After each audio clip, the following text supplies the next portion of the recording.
안녕하세요. 위말금 한의원 김영근 원장입니다.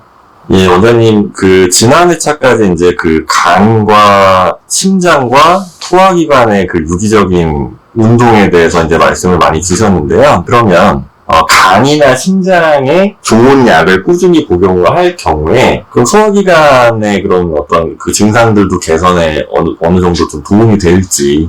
일단 결론부터 말씀드리면은 그렇게 될 수가 없어요. 우리가 이제 간에 좋은 약이다, 음식이다, 심장에 좋은 약이다, 음식이다 이런 걸 집중적으로 먹는다고 해서 연동, 연화 운동이라고 하는 기본 운동 능력이 향상되거나 그러지 않아요. 동물이건 사람이건 내장기관들은 개개인의 특성, 유전적, 체질적 특성에 따라서 서로 맞물려 움직이는 유기적인 체계가 다 달라요. 그걸 바로 잡아줘야 돼요. 그래서 사람들이 건강하게 잘 지내다가 언제부턴가 몸이 안 좋으면 음식 관리도 하고 안 하던 운동도 하고 애를 많이 쓴단 말이에요. 그래도 계속 안 좋아져요. 그거는 소화기관의 기본적인 유기적인 체계는 치료라는 도움 없이는 잡히지가 않아요. 그래서 치료라는 게 존재를 하는 것이고 한약이라고 하는 거는 바로 그 유기적인 체계를 바로잡고 유지가 되게 도와주는 치료라고 생각을 하시면 됩니다.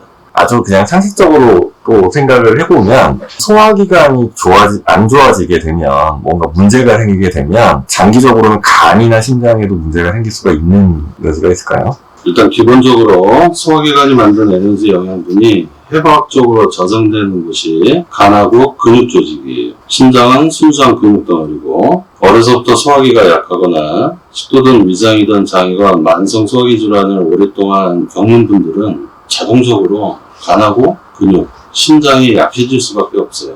우리가 보통 얘기하는 이제 기초체력이라고 하는 거는 평소에 소화기관이 만든 에너지 영양분이 간하고 근육에 누적된 걸 의미하는 거예요. 평소에 소화흡수 배설이 안정적으로 잘 유지가 돼서 어떤 자세건 어떤 음식이 들어오건 연동 연화만 잘 이루어지고 음식을 통해 별거 아닌 걸 먹어도 내과가 잘 되면 간하고 심장의 기본적인 힘은 좋아질 수밖에 없죠. 심장이 이제 우리 몸에서 근육 덩어리라고 이제 말씀을 많이 주셨는데 그 심장의 운동이나 기능을 좀 향상시키는 방법이 가장 좋은 게 어떤 게 있을까요? 일단 환자분들은 정상화될 때까지만 치료라는 도움을 받는 거예요. 그 이상은 불가능한 거예요. 그래서 치료라는 거는 기능이 정상화되면 중단하면 되는 것이고 그걸 유지하고 향상시키는 방법은 운동이에요. 운동이라는 건 기능 능력, 근육을 얘기하는 거고 근육은 죽을 때까지 발달시킬 수 있는 유일한 조직이기 때문에 운동을 통해 건강을 유지하고 향상시켜 나가는데 우리가 이제 운동을 거창하게 생각해서 근력 운동 위주 이런 식으로만 해나가면 안 돼요. 일반인들은 몸에 무리가 가지 않는 범위 내에서 기분 좋고 상쾌한 만큼 얼마나 꾸준하게 하느냐가 제일 중요해요. 그래서 모든 운동의 기본은 체력에 맞춰서 해야 될 것이고 그 기본은 유산소 운동이 돼야 돼요. 그래서 걷기, 달리기, 자전거, 등산과 같은 걸 기반으로 해서 힘들지 않은, 무리가 가지 않는 범위 내에서 땀이 촉촉히 나는 정도까지를 최소 기준으로 삼는 거고 그러고 나서 이제 기운이 남으면 양을 더 늘리거나 근력 운동을 추가해 나가시면 됩니다.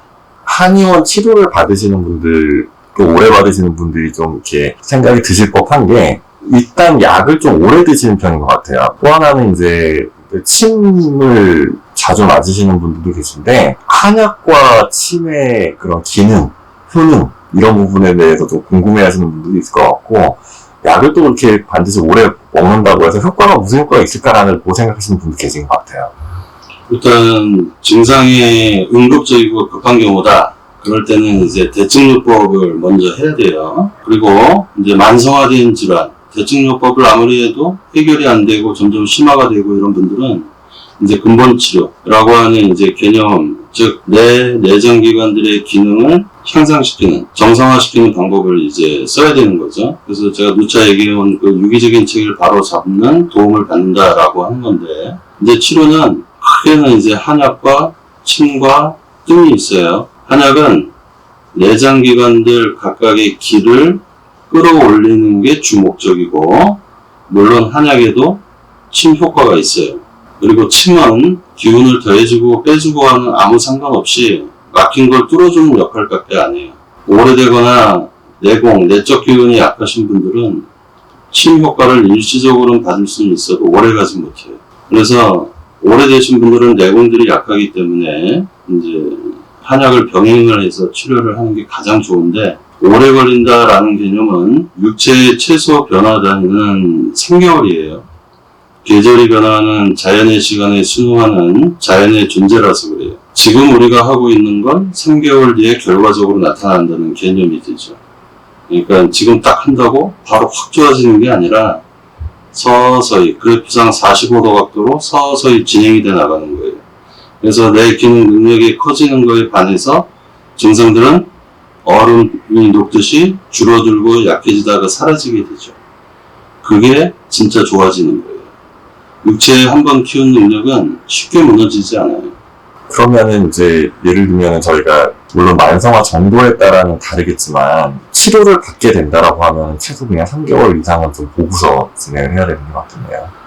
근데 만성인 환자분들 기준으로 생각을 하면 치료 과정은 복국이, 강화기, 유직이라고 하는 3단계로 나눌 수가 있어요. 각 3개월을 이론적으로 이제 3개월을 기준으로 삼게 되죠. 그래서 만성인 환자분들, 저희 환자분들 기준으로 보면은 평균적으로 6개월에서 한 9개월 정도고, 개인차에 따라 짧아지기도 하고 1년 넘어가시는 분도 계시고, 환자마다 이제 차이점은 있죠. 근데 이제 치료라고 하는 거는 그 과정을 거쳐야 돼요. 그래서 처음에는 3개월간은 소화기관의 유기적인 측에 그 시스템을 이제 바로 잡아가는 과정이죠. 시멘트로 물건을 만들어가는 과정과 같아요. 그래서 복고기가 지나면 이제 소화기 시스템이 안정이 된 것이고, 시멘트로 물건을 다 만든 거고, 그 다음에 이제 강화기로 가는 거예요. 소화기 시스템이 안정이 되고 불편하지 않음이 유지가 돼야 시멘트가 붙듯이 강해지거든요. 그 다음은 시멘트가 이제 다 붙고 나면 철갑을 씌워주는 거예요. 그걸 유직이라고 이제 생각을 하는 거죠. 복고기, 강화기, 유직이라고 하는 3단계 과정을 거치면 이제 치료의 완성이 되는 거예요. 역시 개인차에 따라서 그 기간은 짧아질 수도 길어질 수도 있는 거예요. 운동과 식사를 이렇게 관리하지 않으면 그것도 별 소용이 없는 거죠. 그러니까 이제 건강을 회복하고 유지하는 기본 중의 기본은 늘 과식을 경계하고 꾸준히 운동하는 거예요. 우리는 그걸 평생 동안 몸에 배고 있게 만들어서 유지를 해나가야 돼요. 뭐든지 과해서 좋을 건 없는 거고, 특히 먹거리만큼은 절대 과하면 안 돼요. 그러니까 그 과함, 과식의 기준은 땡겨도 배부르면 그만 먹을 수 있어야 돼요. 주변 의식하지 말고 밥 한 숟가락 고기 한 점이 남아있어도 배부르다 싶으면 딱 그만 드셔야 되고, 그걸 잘 캐치를 해내려면 급하게 먹으면 안 돼요. 그래서 과식과 급하게 먹는 것에 대한 경계가 가장 중요한 거고, 음식은 종류가 중요한 게 아니에요. 내가 먹고 편한 음식이 가장 좋은 거고, 얼마나 신선하냐가 중요한 거고. 하지만 김치류, 장류, 젓갈류 같은 거는 수천 년 동안 내려오면서 우리 조상님들이 완성해 놓은 거니까 그 자체로 개개인의 기호에 따라 즐기시면 돼요.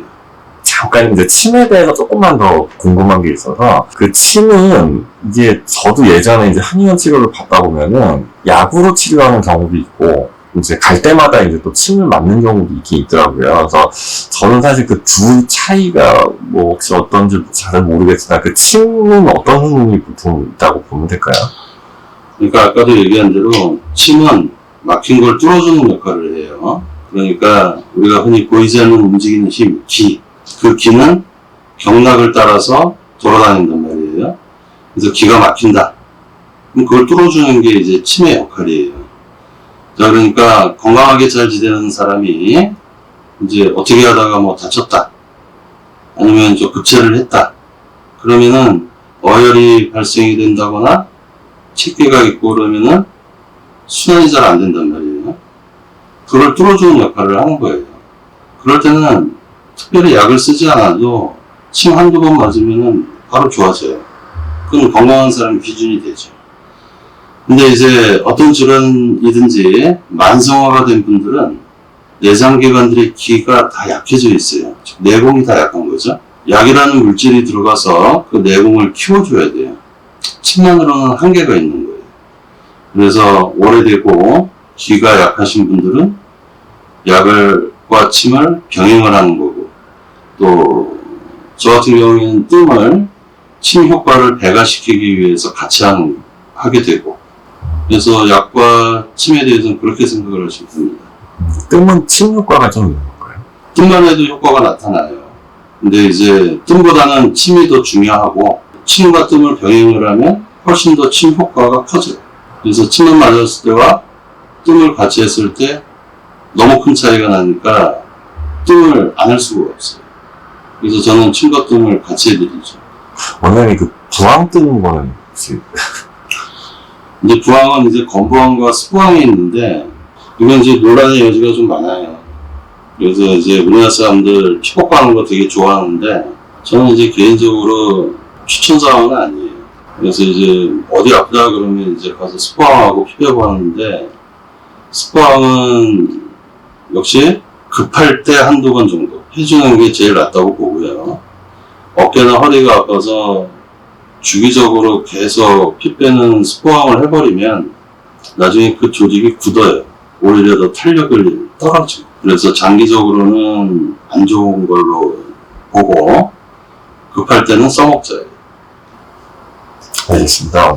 오늘 좋은 말씀 감사합니다. 네. 네, 고생하셨습니다. 감사합니다.